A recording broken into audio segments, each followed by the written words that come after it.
badhe tangket masalah roh wae lho Gus. Roh niku kan terus kabar ini kan mboten saged beja. Roh ini kan suci Gus. Ingkang kagungan sifat suci lan mboten saged beja kan namung Allah. Namun roh waktu mau ditiupkan, roh itu kan asal mulanya kan wanafaktu kan gitu Gus. Ditiupkan bukan kolako diciptakan. Nah kalau melihat ini kan seakan-akan kan satu unsur kan gitu Gus, ditiupkan. Tapi di lain sisi kan ada ketika roh mau ditiupkan kan ditanya alastu birabbikum, jawab roh qalu bala syahidna. Nah kalau melihat ini kan seakan-akan dua unsur, ada yang menanyai, ada yang ditanyai kan gitu Gus. Dan jadi pertanyaan, apakah roh itu makhluk atau kholik? Kata apakah roh itu sama dengan hidup yang ada pada diri semua makhluk? Itu Gus. Sampun. Dereng Gus nggih. Pertanyaan kedua, apakah sama roh yang ada pada diri makhluk manusia dengan roh yang ada pada diri selain makhluk manusia?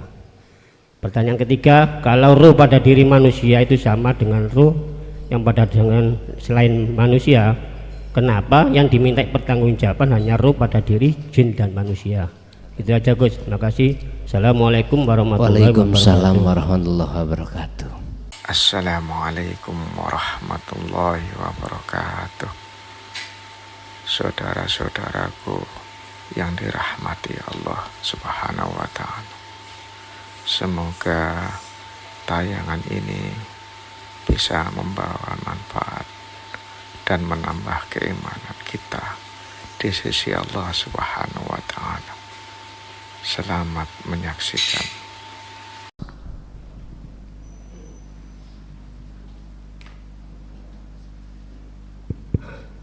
Monggo ingkang derek tanglet.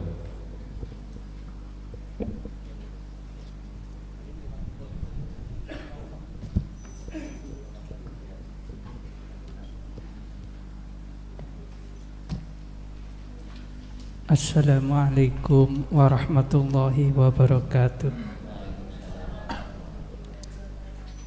Nuwun sewu Gus, niki nyuwun badhe tanglet menawi kirang keluar saking materi.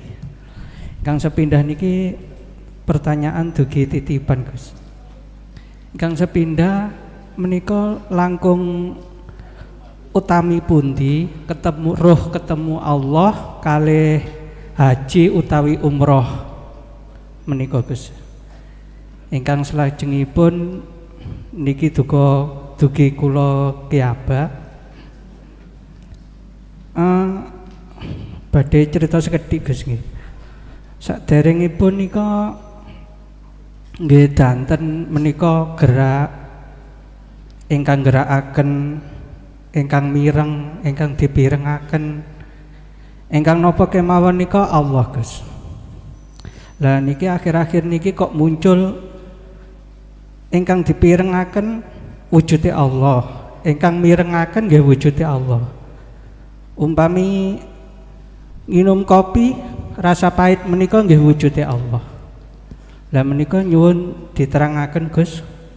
Langkung kersane langkung faham ngoten Gus.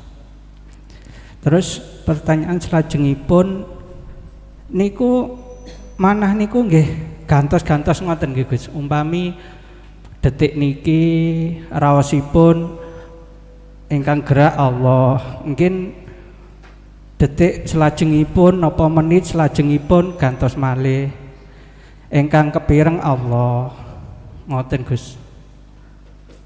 Nggih Gus ngoten mawon pertanyaanipun, nyuwun ngapunten mbok bilih wonten kelepatan. Matur suwun sanget. Wassalamualaikum warahmatullahi wabarakatuh. Waalaikumsalam warahmatullahi wabarakatuh. Luwih utama pundi bertemu Allah dengan kita melaksanakan haji atau umroh? Niki pertanyaan titipan. Ngeten Pak. Kita tahu Dalam satu ayat Allah katakan, aku tidak akan menciptakan jin dan manusia kecuali untuk menyembah kepadanya. Ini bertemu menyembah itu. Dalam hal bertemu kepada Allah itu tidak hanya di dalam satu thariqah saja, enggak. Tidak hanya di dalam satu waktu atau aktivitas satu, tidak. Seluruh aktivitas itu bisa. Kalau yang ditanya tadi bertemu Allah dalam keadaan sampen kali kula khalwat ning jero kamar utawa duduk sendiri, terus nek dibanding dengan haji umroh sing gak iso ketemu Allah, ya apik ngene wae. Lebih baik jenengan duduk tapi bertemu Allah. Ini miturut kacamata hakikat. Kalau syariat sih ya lebih baik budal ngilen mereka haji utawa umroh, di sana menggelar bendera labbaik Allahumma labbaik dan seterusnya. Semua keadaan baik-baik lah, ngoten ta ya, karepe ngoten. Ojo eman dik, temen ojo eman. Duit nek digawe budal umroh haji kok diganti Gusti Allah luwih gedhe. Lah ngoten nggih. Ayo ngomong enggak.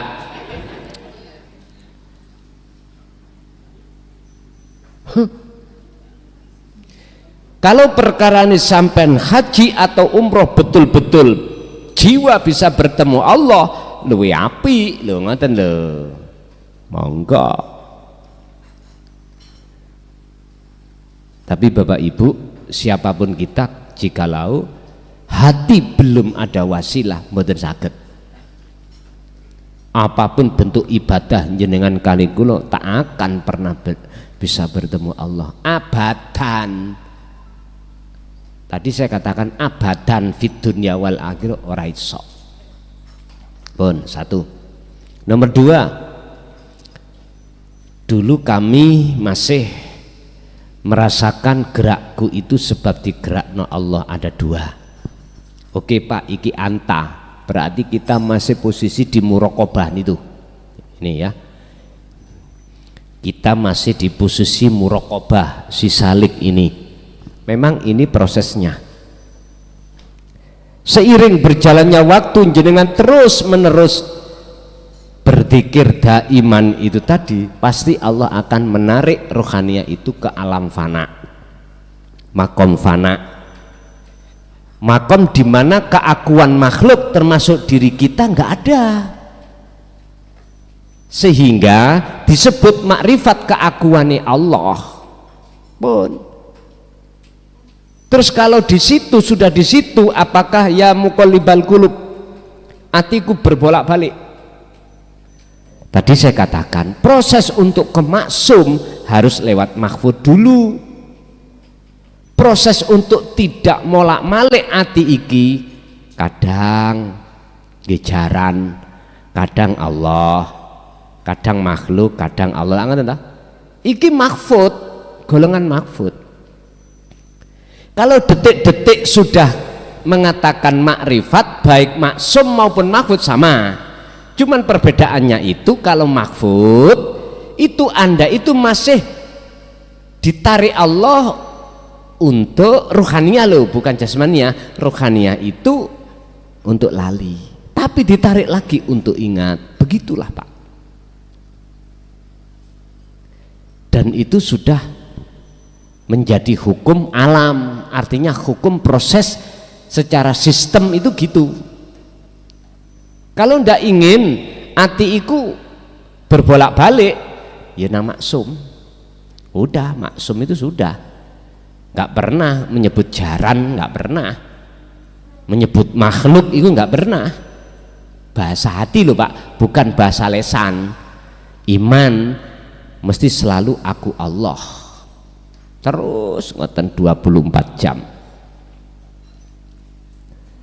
Jadi itulah Pak proses kita si salik dari muraqabah ke fana, fana ke makrifat, baru diletakkan Allah ning mahfud. wis mudhun maneh terus bersuci maneh. Makane wasabbihuhu bukrata wa asila. Mengapa harus kita sucikan selalu baik siang maupun malam? Kadang-kadang waktu siang kita kemasukan, malam bersuci, waktu malam kemasukan, siang bersuci.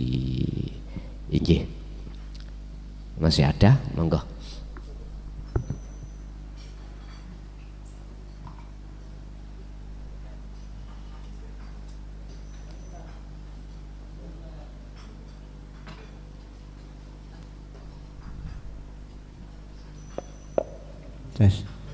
Assalamualaikum warahmatullahi wabarakatuh. Menembusi ucapan tadi Gus, idza jaa ajaluhum wala tastakhiruna sa'atan wala Boten yastaqdimun. pireng, Pak. Budek kuping kula. Nggih. Agak dikeraskan. Nembusi perkataan tadi Gus, idza jaa ajaluhum wala yastaqiruna sa'atan wala yastaqimun. Tiap ajal atau kematian tidak bisa diundur atau dimajukan barang sesaat. Pertanyaan simpel Gus, kenapa kok ada amalan panjang umur? Mohon penjelasan Gus. Niku pertanyaan kula. Assalamualaikum warahmatullahi wabarakatuh. Waalaikumsalam warahmatullahi wabarakatuh. Kita mengenal dan sekaligus kita dengarkan itu memang ketika saat di posisi hukum syariat ada memang amalan untuk ndawake memanjangkan umur termasuk silaturahmi. Boleh kula berpendapat, tapi gak oleh mangkel ya. Iku nduduhno jenengan kali kula gak ingin mati-mati.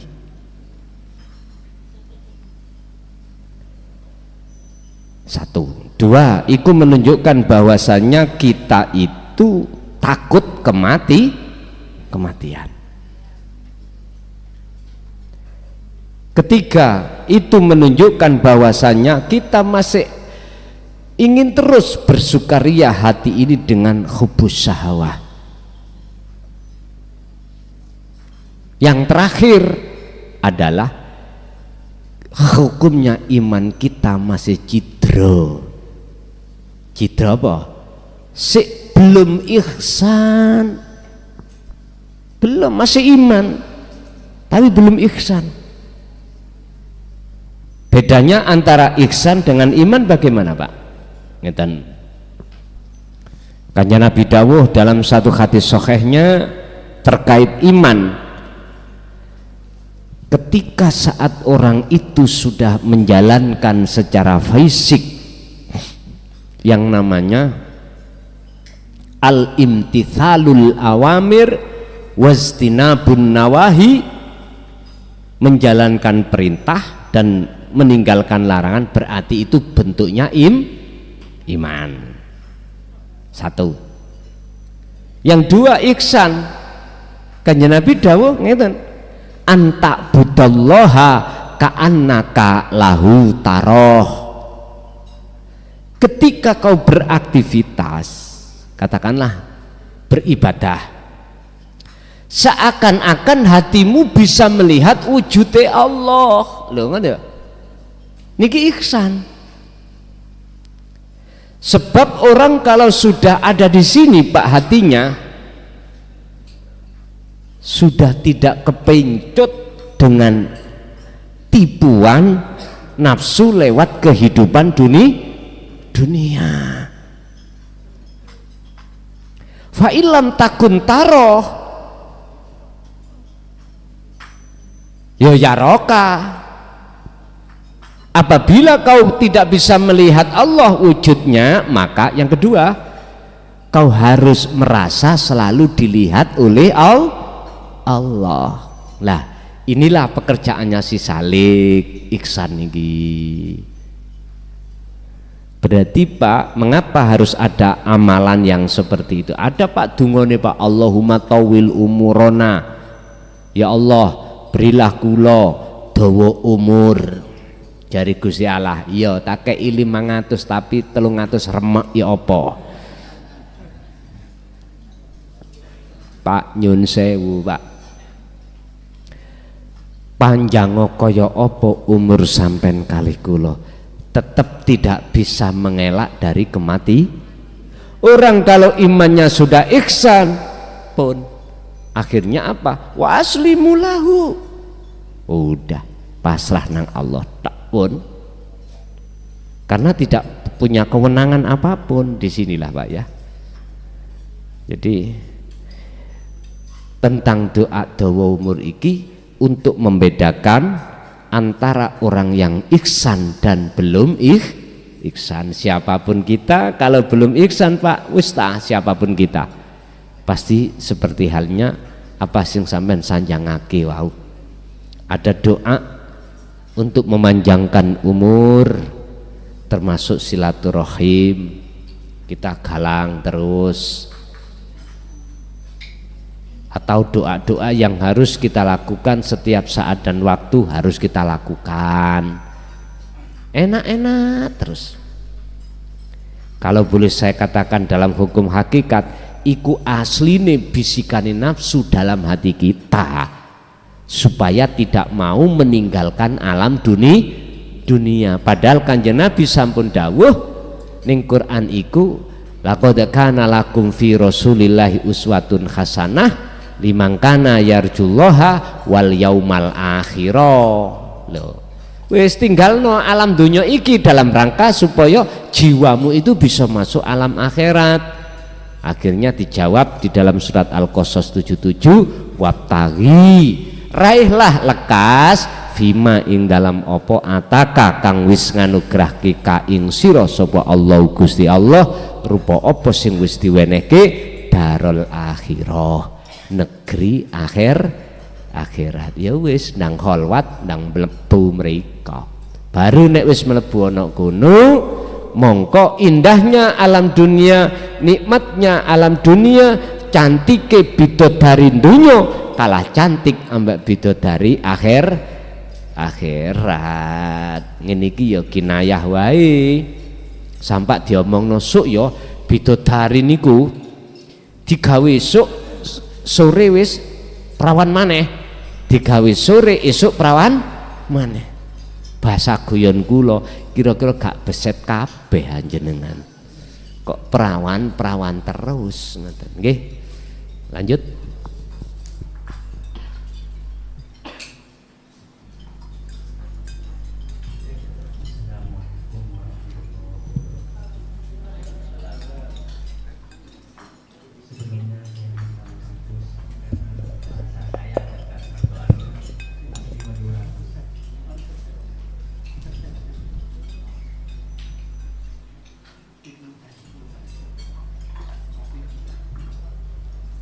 Setelah saya mengikuti yang ada di bukunya Gus, tata cara holwat itu, lalu saya diperlihatkan seakan-akan buku itu berterbangan Gus. Buku seakan-akan buku semua itu berterbangan Gus. Oh gitu. Di malam yang kedua saya ada di dalam satu ruangan sama Gus, cuman di situ banyak mayat Gus. Terus jenengan menyampaikan kepada saya, lihat itu, semua itu kayak itu, tidak ada intinya, yang ada cuman kamu gitu Gus. Pertanyaannya Gus, itu apa artinya Gus? Niku yang pertama. Yang kedua, dulu itu saya setiap datang ke majelis sholawat itu Gus, keinginannya pengen syafaat dari beliau. Nah, setelah saya ngaji sama Gus, bahwasanya syafaat itu mutlak hanya milik Allah. Yang mau saya tanyakan, ketika saya datang ke majelis niat saya itu mau diletakkan di mana, Gus? Gini kumawon. Akhiron, assalamualaikum warahmatullahi wabarakatuh. Waalaikumsalam warahmatullahi wabarakatuh. Si salik ketika saat menemukan hal-hal yang ada indikasi di dalam alam mukasafah, sebetulnya itu memang Allah memberikan petunjuk. Itu ayat.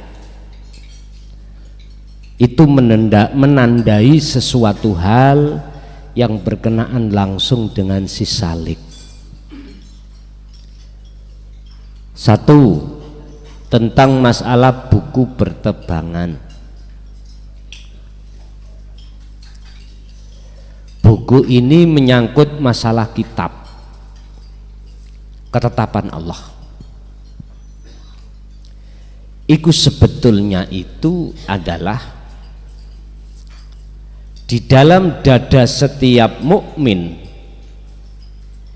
itu laksana, bagaikan seperti kitab, dan di dalam kitab itu ada tulisan, yang tulisan itu adalah wejangan-wejangan tentang ilmu keesaan pada Allah. Artinya beterbangan di situ jenengan harus lebih yakin dan lebih kuat petunjuk itu datangnya dari Allah, bukan datang dari makhluk. Makanya secara fisik diterbangkan itu karepe di situ. Walaupun jenengan ini membacanya ilmu itu dari sebuah kitab secara kasunyatan dohir ini, walaupun ilmu itu jenengan dapatkan dari seseorang yang secara syariat kita anggap makhluk, hati jenengan harus memandang di balik itu semuanya siapa. Ngeten niki. Sehingga itulah yang ku maksud, di dalam setiap hati seorang mukmin itu ada kitab. Dan kitab itulah yang Allah jaga wahyu-wahyunya itu, dan tidak akan pernah bisa siapapun yang merubah dari isi kandungan kitab itu. Satu. Nomor dua, jenengan diperlihatkan mayat-mayat itu jenengan dikei petunjuk, diberikan Allah petunjuk, mutu qoblal maut, lekaslah, tenggelamkan, kuburkanlah keakuan dirimu supaya tadi mayat, keakuan dirimu di dalam bumi kesunyian. Caranya ya dzikir sirul asal tadi, caranya untuk menenggelamkan keakuan diri. Sebab Ibnu Athaillah dawuh, idfin wujudaka fi ardil humul, jikalau kau ingin lekas bertemu Allah, idfin, kuburkanlah wujudaka, kewujudan irohi makhluk, fi ardil humul, di dalam bumi kesunyian. Berarti pun di bumi kesunyian pelepasan keakuan hamba. Ya ini kita di Pak Roso tadi. Untuk masalah syafaah, Allah sampun memberikan satu pernyataan dalam satu ayat, kul lillahi syafa'atu jami'an. Katakan Muhammad, tentang masalah syafaat itu milik Allah. Persoalannya secara syar'i terhadap kanjeng Nabi seakan-akan milik kanjeng Nabi, seakan-akan yang memberikan kanjeng Nabi, seakan-akan. Berhubung kita dituntut untuk bisa melihat siapa di balik itu semuanya, maka ayat ini benar. Kanjeng Nabi dawuh, lillah asy-syafa'atu, utawi syafaat iku lillah, kepunyaan Allah jami'an kelawan sekabehane, semuanya milik Allah. Niki sing dawuh Kanjeng Nabi. Ya ayat ini sing didelikno para oknum-oknum yang ngaku-ngaku sebagai duriyah Nabi, atau oknum-oknum yang merasa dirinya itu orang yang wajib dihormati. Ya wis, sampean simpulno dhewe. Miturut kemurnian tauhid Kanjeng Nabi kising dawuh kul, mukhatabnya nang Kanjeng Nabi niku, katakan Muhammad dalem Gusti napa ingkang kula katakan niku surat napa niku? Az-Zumar 4 nggih. Oke. Napa sing kula katakan? Rupane ayat lillahi syafa'atu jami'an, lillahi ku tetep kedue Allah apa asy-syafa'atu utawi pertolongan syafaat jami'an kelawan sekabehane, semua itu milik Allah. Entah asal muasal sing ngomong dulu itu milik makhluk yaiku Kanjeng Nabi, wis gak ngerti Pak kula. Wong kula dhewe nggih pernah keseret kok. Itulah proses kita di syariat, memang ngoten. Karena biar berlakunya akhlak istimaiyah, yaitu hablum minanas. Ngunu ya ngunu ning ojo ngunu. Dohirmu oke, hormat sesama dohir, tapi rohaniyahmu itu harus ini wajah tuwaj. Iya, ngoten nek ngoten boten napa-napa. Wong Kanjeng Nabi sendiri yang dawuh kok. Artinya ayat ini kalau kita sarah, Kanjeng Nabi sendiri yang mengatakan bukan milikku tapi milik Allah. Nah, oleh karena banyak umat manusia memandang dari sisi syariat saja, maka delok makhluke leres Kanjeng Nabi podha sampai ini pahit sebabnya ngombe kopi, leres faktanya kita karena wujudnya pahit ya kopi. Gak salah toh Pak? Gak salah miturut syariat. Tapi coba kita angkat tauhid murni, hakikatnya. Coba kopi sok berbuat apa kalau nggak ada Allah? Bisa tak memunculkan sifat pahit? Ora iso. Ora iso. Wa ma ta'malun. Bahkan Kanjeng Nabi sendiri mengeluarkan satu hadis, la haula wala quwata illa billah. Kurang ya apa Pak, Kanjeng Nabi wis dawuh kaya ngoten. Baik hadise, baik Qur'ane termuat itu sudah. Bahkan beliau itu saking wedine rumangsa mulya. Allah ndawuh nonok nggone surat Al-Kahfi tadi ayat 110. Sebelum yang kita baca tadi kan awalnya ada kul innama ana basarum mithlukum, katakan Muhammad sesungguhnya saya, kata Rasul, iku basarun menungso mithlukum padha awakmu. Lah apa kuwi muja aku, nyembah aku? Ya sembahan apa sing tak sembah? Aku wis diwene wahyu Allah, Tuhanku yaiku ilahukum ilahu wahid, Tuhan yang maha esa. Iki aku nyembahin nang gunung ke situ. Ayo umatku nyembahlah ke ilahukum ilahu wahid. Oleh karena ada oknum yang tidak bertanggung jawab, maka ayat ini makna makhlus syahidnya intinya diubah. Mbuh Pak gak ngerti aku. Faktane kaya ngene. Mangkane kula piyambak tugas kula adalah ngelurusno sing asale lurus dadi bengkok niku nek jenengan purun nrimo. Nek ora ya rapopo. Ngoten nggih. Nggih. Masih ada?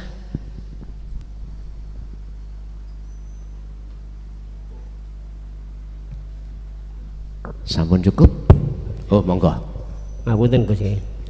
Badhe tangket masalah roh wau lho Gus. Roh niku kan terus kabar ini kan mboten saged beja. Roh ini kan suci Gus. Ingkang kagungan sifat suci lan mboten saged beja kan namung Allah. Namun roh waktu mau ditiupkan, roh itu kan asal mulanya kan wanafaktu kan gitu Gus. Ditiupkan, bukan kolako, diciptakan. Nah kalau melihat ini kan seakan-akan kan satu unsur kan gitu Gus, ditiupkan. Tapi di lain sisi kan ada ketika roh mau ditiupkan kan ditanya alastu birabbikum, jawab roh qalu bala syahidna. Nah kalau melihat ini kan seakan-akan dua unsur, ada yang menanyai, ada yang ditanyai kan gitu Gus. Dan jadi pertanyaan, apakah roh itu makhluk atau kholik? Kata apakah roh itu sama dengan hidup yang ada pada diri semua makhluk? Nggih. Itu Gus. Sampun? Dereng Gus nggih. Pertanyaan kedua, apakah sama roh yang ada pada diri makhluk manusia dengan roh yang ada pada diri selain makhluk manusia? Pertanyaan ketiga, kalau roh pada diri manusia itu sama dengan roh yang pada dengan selain manusia, kenapa yang diminta pertanggungjawaban hanya roh pada diri jin dan manusia? Itu aja Gus. Terima kasih. Assalamualaikum warahmatullahi wabarakatuh. Waalaikumsalam warahmatullahi wabarakatuh. Pendapat dan hukum yang ada di golongan muraqabah, fana, makrifat juga nggak sama. Pendapat yang digaungkan oleh Abror itu juga nggak sama dengan Salik. Pendapat Salik ya juga nggak sama terhadap Wasil. Beda-beda Pak. Kalau saya menjawab dari pendapat Abror, ya makhluk Pak. Roh itu ya makhluk. Perkara ditiupkan atau diciptakan nggak ada masalah. Sing penting roh iku makhluk. Yo no loro, ana wa anta. Ana saya makhluk, anta panjenengan urip atau Allah. Ada dua toh? Lah, tapi kalau kita mau terus ngikuti kelas ke atasnya, intine kalau sudah kita sampai pada titik nol, klimak kita yaitu makrifat, namanya ahad, ya wis gak ono namanya roh. Nama Allah wis gak ono kok, apalagi nama roh. La ibsarun wa mubsarun wa basarun, yang melihat, yang dilihat. Mata yang untuk melihat sudah tiada. Makanya tinggal kami menjawab dari kelas mana. Matan. Apakah sama ruh yang ada di manusia, makhluk manusia dan makhluk selain manusia? Tergantung. Kita menjawab dari ahad, apakah di luarnya? Karingoten Pak.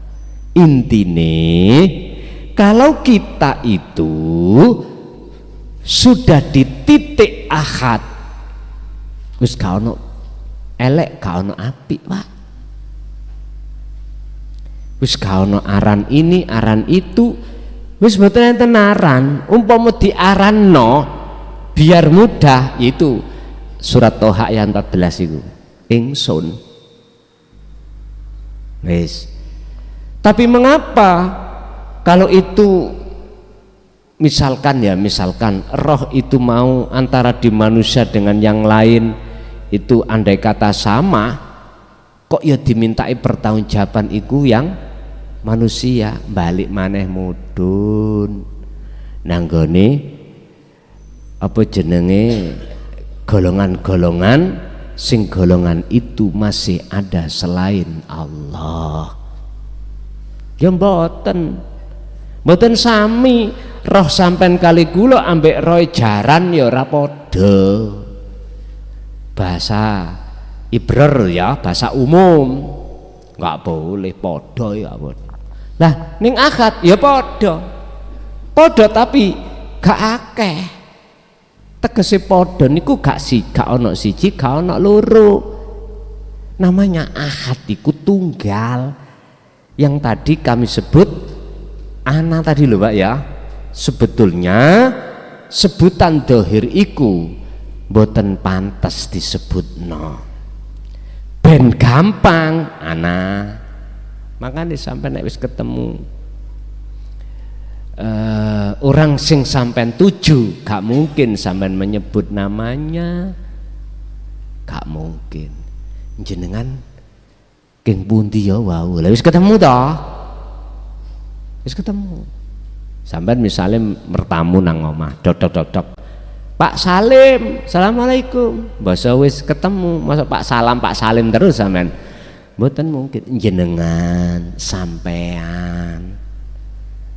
Ngoten, wis mboten nyebut nama sudah.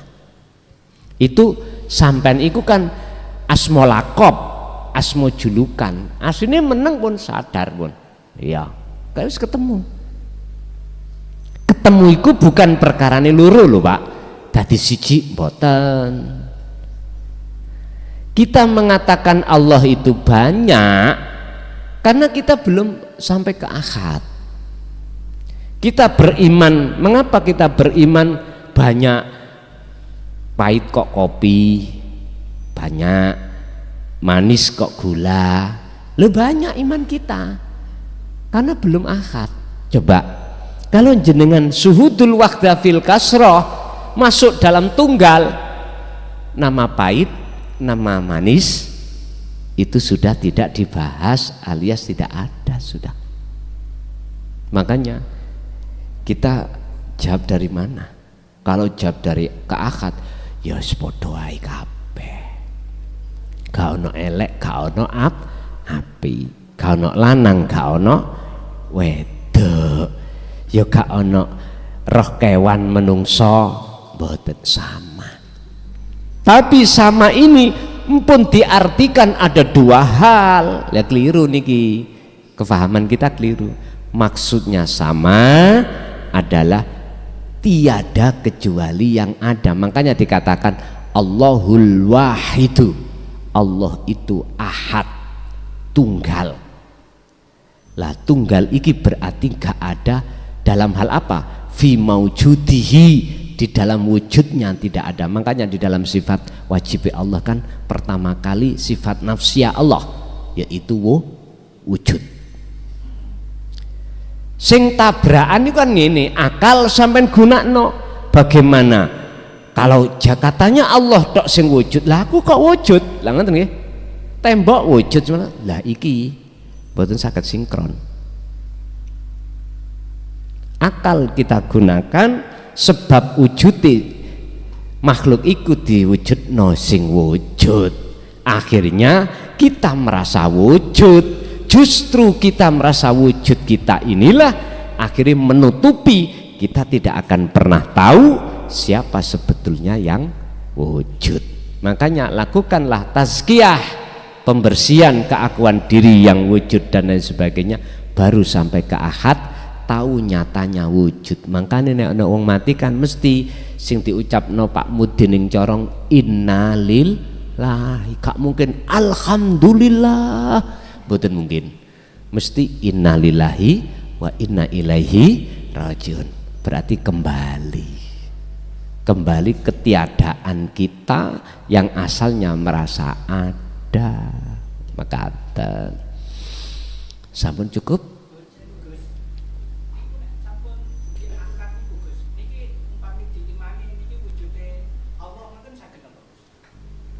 Ngaten nggih, ngeten. Ngeten. Oke.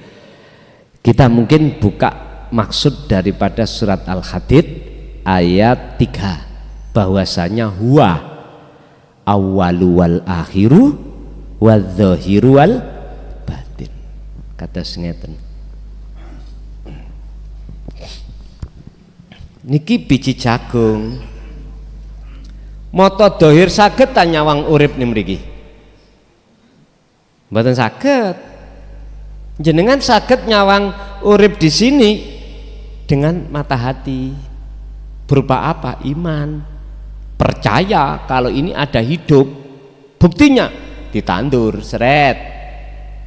Dibuktikan akhirnya muncul pohon. Dan pohonnya itu adalah nyatanya wujud urip sing tadi tidak bisa dilihat mata dohir, sekarang bisa dilihat mata. Artinya gini, Gusti Allah wujude iku sampean delok baik meripat batin maupun meripat dohir iso manakala ono jero alam akhir. Iling sampean ambek dawuh ning syariat, sok iku yo ning akhirat Gusti Allah iku wujude kita bisa lihat dengan dohir batin. Lah ngoten nggih? Ya iki. Jawabannya ya apa berarti? Bisa. Itu buat siapa? Buat sing gak bingung. Sah niku bagi mereka yang tidak bingung. Sinten sing gak bingung? Ya Allah. Nek sik muncul sifat basaria manungso, saya bingung Pak. Saya bingung. Berarti sing gak iso bingung namung Gusti. Itulah yang namanya sing delok ambek sing didelok itu namanya ahad. Titik. Nek sampean bingung berarti jenengan sik kalih kula sik menungso. Ngoten mawon. Sampun cekap. Nggih, pun. Bapak Ibu hadirin rahimakumullah. Itulah apa yang sudah Allah berikan tentang masalah ilmu yang dinanti-nanti oleh banyak saudara-saudara saya baik di dalam maupun di luar. Semoga menjadi ilmu ingkang manfaat. Al-Fatihah.